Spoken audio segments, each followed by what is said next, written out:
Welcome, listeners, to your one-stop podcast for stories both weird, strange, and creepy from all around the world. For my new listeners, welcome. And for my veterans, your seat is waiting. It's raining here in Australia. Well, it's bucketing, actually. I'm not sure if you can hear it, but it's nuts over here. It's part of the reason why I'm not doing any shoutouts, just in case it pours so loud it gets in the way of the quality of this episode. In saying that though, you know what complements this weather? Tea. Oh yeah, that's right. I have my Earl Grey in hand, lovely listeners, and I'm ready to share with you two stories today. One is an SCP written by Kyle Brant, and I won't spoil that with any giveaways. And the second story is a creepypasta titled Crunched Up Paper House. It's probably not what it sounds like. Also, this is Mortis Media Appreciation Week. If you're looking for a narrator that shares my taste in stories, search up Mortis Media on YouTube. He is just brilliant and hosts narrators like myself on his platform. In fact, just today he's uploaded a no-sleep story of mine, and he has an older story, magnum opus, that I narrated for him a while ago, so please go check him out. Now, do you have your hot beverage? Good. So turn the lights off, the sound up, and get ready for something different. SCP-139389. Object Class: Safe. Special Containment Procedures.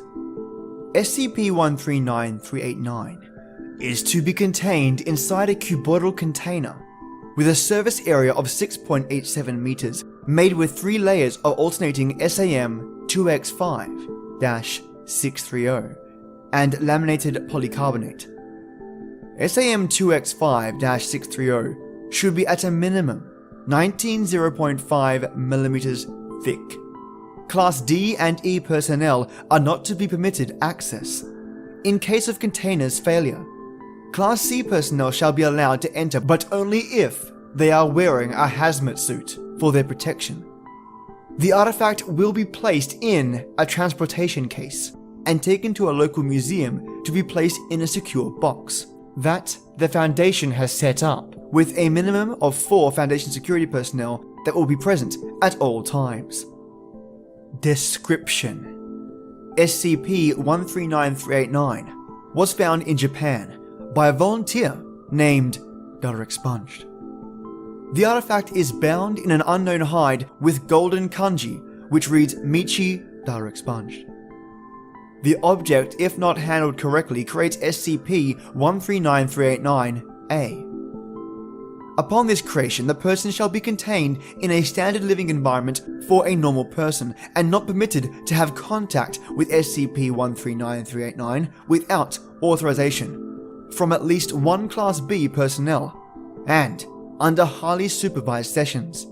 Only one 139389-A can be in existence at once.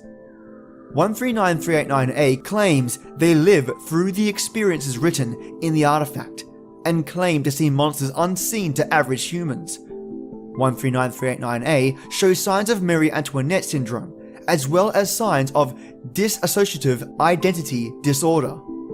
When the subject is in contact with the artifact, the object faintly glows a calm blue light, and the subject loses consciousness. Upon the subject's conscious return, the artifact returns to its normal state and goes into a period of inactivity. Tests have concluded the inactivity period is as short as 8 hours. During the inactive periods, the pages are blank to anyone. Subjects claim to have relived the life of Michi Rdibhj. The more the subject comes into contact with 139389, the whiter their hair becomes, and the more their personal electric-magnetic field changes. This is all that is known of SCP-139389, and thus concludes this SCP. And your creepypasta title is Crunched Up Paper House by ullahshy. My friend and I always used to walk through a wonderful, spacious park when we were younger. It was full of tall trees, and it was very nicely maintained. In this large park, there was an abandoned mansion. I can't really say how long it had been there, but on that day, the front door of the mansion was wide open. The two of us decided to check out what was inside the place. As we inched through the door, the very first thing we noticed was that the mansion's floor was littered with crumpled up pieces of paper. We looked at each other and observed that there was no furniture, nothing except for those wrinkled balls of paper. The mansion had 6 rooms on its main floor, and every room we entered bore more and more scrunched up pieces of paper. We decided to open up one of the paper balls to see what was inside. Our curiosity got the better of us. I picked up a single wrinkled piece, and as my friend picked up another, I unfolded my paper, smoothing out its bends and dents. And at that moment, it was almost as if a piece of a rainbow emerged before our eyes. And I was suddenly standing next to a large window in one of the upstairs rooms of the house. I was looking outside into the large park. When I looked down at the piece of paper I held, it read, "Look outside the large window that oversees the park in the upstairs parlor." I dropped the piece of paper and it fluttered gracefully to the ground. Meanwhile, I stared at my open hand in a bout of horror. Dazed and utterly perplexed, I found my way downstairs and met up with my friend. He was in the kitchen, sitting at a round table that hadn't been there before. Where did that come from? I wondered. My friend stared at his open paper and reread the words several times before he looked at me and turned the page my way. It said, "Go to the kitchen and sit at the round table." We stared at each other for a few moments, vaguely afraid. But then, we began to chuckle. Within seconds, we were laughing our heads off. Marveling at our newfound game. We could hardly believe what had happened, but being young as we were, the mystery was endlessly exciting. We decided again to open up another piece of scrunched up paper. As we opened up the crumpled papers on the floor, we experienced the same sudden flash of rainbow colors. But this time, I ended up lying down in the field behind the mansion. When I peered onto the paper in my right hand, it read, "Lie down in the field behind the mansion." I giggled uncontrollably.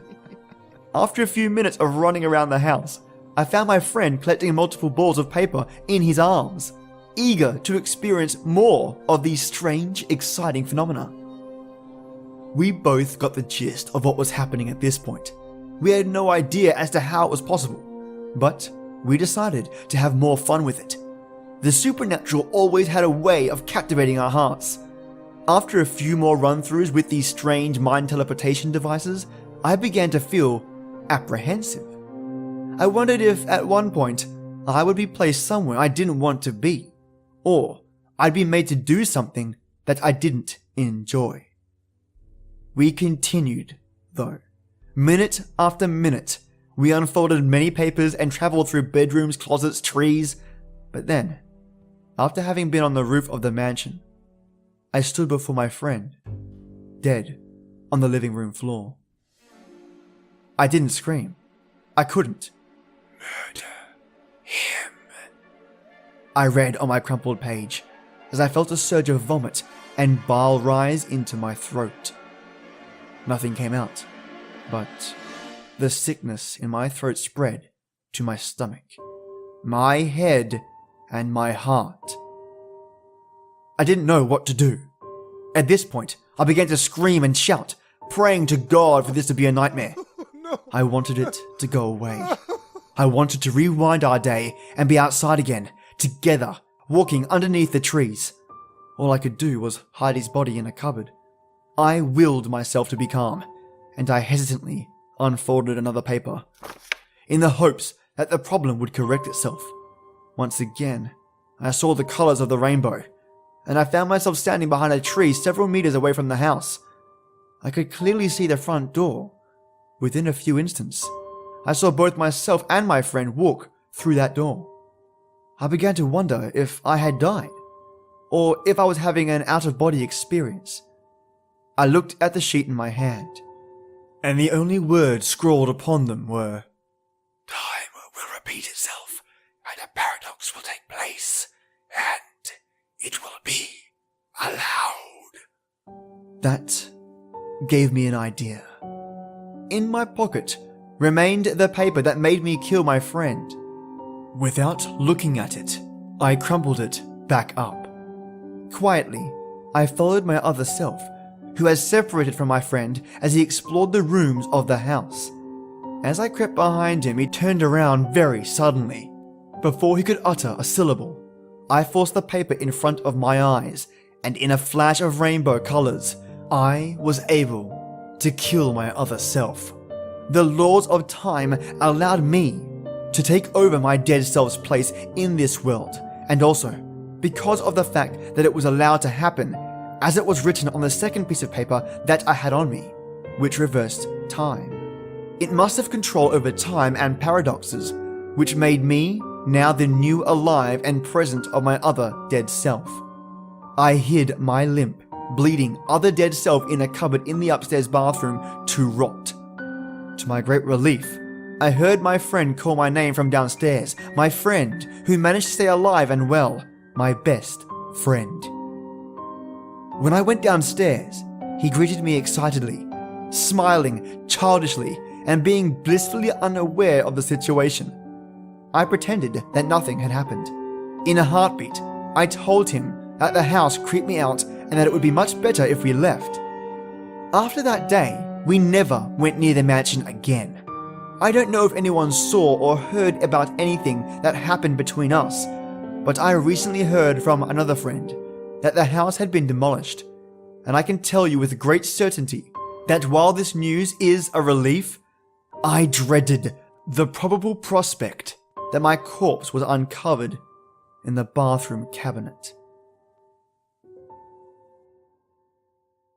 Wow, these stories are great. Thank you so much, Kyle Brant and ullahshy.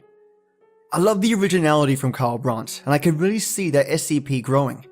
Technically, of course, it's not canon and not part of the SCP Story group. However, it doesn't change the fact that the SCP homage itself was very well done. So thank you, Kyle, for this one. Our second story, The Crunched Up Paper House, was really interesting. I was expecting a very different ending, to be honest. I thought that when it mentioned the paradox, it would actually have another version of himself kill himself again. And whilst trapped in there, our protagonist fruitlessly dies over and over again, trying to escape. But this was a nice and kinda ending, so it goes to show where my head was at. However, how would you have ended it? Would you have written something like, "You hired people to demolish the house, and just see what happens"? If you do have any thoughts on this, send them my way to storiesfablesghostlytales@gmail.com. I'd love to hear what you think. And lastly, my awesome supporters. If you have any spare time, there are 2 ways to help this channel grow, which means more stories and more collaborations. And the first way is to spread word of this channel to as many people as you can.